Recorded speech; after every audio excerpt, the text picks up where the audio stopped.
তো গত পর্বে আমরা দেখেছিলাম যে তারা একে অপরের উপর পড়ে যায় আর এখানে একটা রোমান্টিক সিন চলতে থাকে। তারপর যখন জুকিয়ং উঠে চলে যেতে চায় তখনই সুহো বলে ওঠে, বইটা আগে আমি ধরেছিলাম, তুমি বইটা আমাকে দিয়ে যাও। আর তখনই লাইব্রেরির যে মালিক সে এসে তাকে রামেন অফার করে, বলে এই নাও রামেনটা খেয়ে যাও, তুমি অনেকদিন পরে এসেছো। তারপর যখন জুকিয়ং খেতে বসে তখন সে বসে বসে সুহোকে দেখতে থাকে যে ছেলেটা তো আসলে সুন্দর। তারপর দিন নায়িকার বড় বোন তাকে স্কুলে দিয়ে আসতে যায় আর তখনই সে একটা ছেলেকে দেখতে পায় যে একটা ছোট বাচ্চাকে মন ভোলানোর জন্য অনেক অঙ্গভঙ্গি করছে, অনেক দুষ্টামি করছে, আর সেখানেই সে ছেলেটার প্রেমে পড়ে যায়।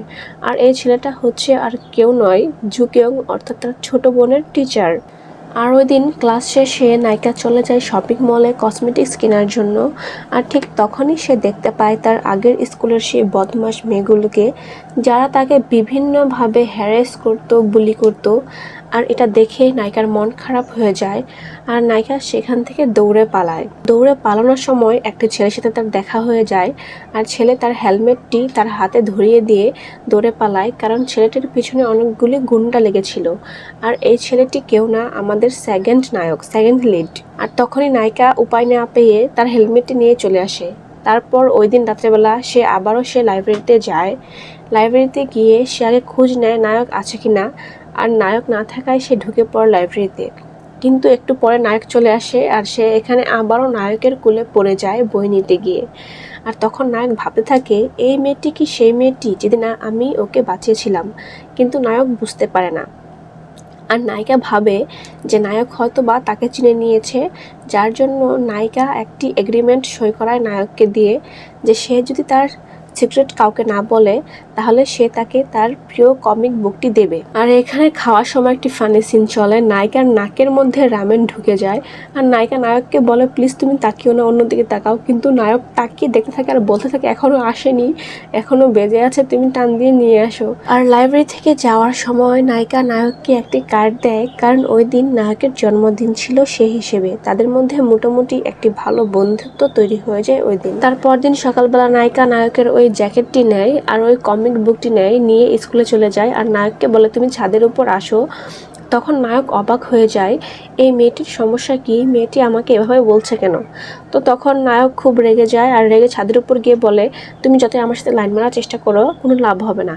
তখন নায়িকা অবাক হয়ে যায় নায়ক এসব কী বলছে। তখন সে নায়ককে জিজ্ঞেস করে আমরা কি একে অপরকে চিনি না, আমরা কি বন্ধু নই। তখন নায়ক বলে না, আমি তোমাকে চিনি না। আর তখন নায়িকা বুঝতে পারে যে নায়ক এখনও বুঝতে পারেনি কলেজের এই সুন্দরী মেয়েটি লাইব্রেরির সে কুৎসিত মেয়ে। তখন তার মনে পড়ে সে তো কমিক বুকটি রেখে দিয়েছে ওই শপিং ব্যাগটিতে। তখন নায়িকা দৌড়ে যায়, দৌড়ে গিয়ে নায়কের হাত থেকে টানা হেঁচড়া শুরু করে দেয় ব্যাগটি। আর নায়ক কিন্তু ততক্ষণে দেখে নিয়েছে যেটার মধ্যে সে কমিক বুকটা, আর নায়ক বুঝে গিয়েছে সেই মেয়েই এই মেয়ে। তখন নায়িকা কোনো মতে নিয়ে নেয় নায়কের হাত থেকে ব্যাগটি, নিয়ে দৌড়ে পালায়। তো রাতের বেলায় জুকিয়ংকে সুহো ফোন দেয়, ফোন দিয়ে বলে আমার কমিক বুকটি নিয়ে আসো। তখন নায়িকা খুব কনফিউজড হয়ে যায় সে কিভাবে যাবে নায়কের সামনে। আর তখন নায়ক বলে জলদি এক্ষুনি আসো, এক্ষুনি আমার বইটি লাগবে। তখন নায়িকা কী করে, উপায়ন্তর না পেয়ে ওই সেকেন্ড নায়কের যে হেলমেটটি ছিল সে ওই হেলমেটটি পরে চলে যায়। আর রাস্তার মানুষ অবাক হয়ে তাকিয়ে থাকে যে কি ব্যাপার, এই মেয়ে সাইকেল চালাচ্ছে তাও হেলমেট পরে। এখানে একটা ফানি সিন চলতে থাকে আর নায়ক তাকে এই অবস্থায় দেখে পুরো অবাক হয়ে যায়, সমস্যা কি মেয়েটার। তখন পরদিন নায়কের জন্য নায়িকা তার আবার ওই জ্যাকেটটি ফেরত নিয়ে আসে। একটু পরে খেলার মাঠে যখন সবাই খেলতে যায় তখন সেকেন্ড লিড যে নায়কটা সে তাকে ধরে ফেলে আর বলে আমার তো মনে হয় আমি তোকে কোথাও দেখেছি। তখন নায়িকা বলে না, আমরা তো কোথাও দেখা হয়নি আমাদের।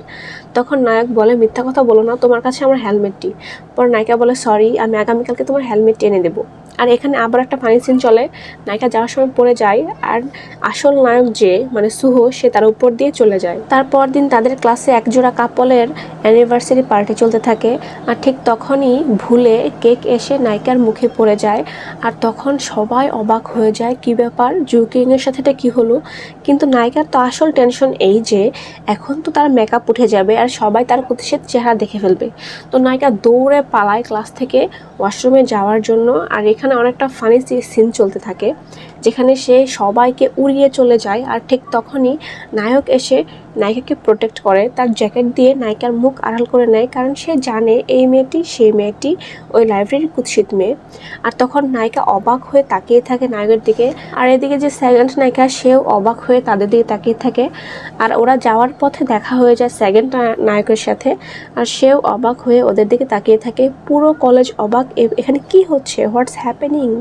দেখা হচ্ছে নেক্সট এপিসোডে। Bye bye.